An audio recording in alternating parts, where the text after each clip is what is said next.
Masalahnya ialah ramai ada simptom kencing manis. Tapi mereka tidak tahu mereka ada penyakit kencing manis. Mereka tidak pergi periksa. Antara simptom kencing manis ialah kerap kencing. Pagi sampai malam kencing banyak kali. Dan juga sangat dahaga. Nak minum air tak henti-henti. Sikit-sikit jadi letih, badan rasa tiada tenaga dan penglihatan mula jadi kabur. Dan luka di badan susah nak sembuh tetapi jadi semakin besar.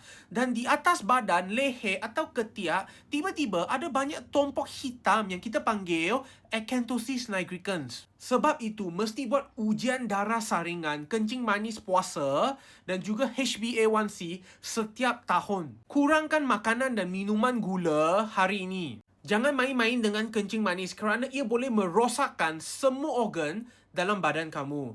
Jika ada apa persoalan, boleh komen di bawah. Jangan lupa follow, like, comment, save. Terima kasih.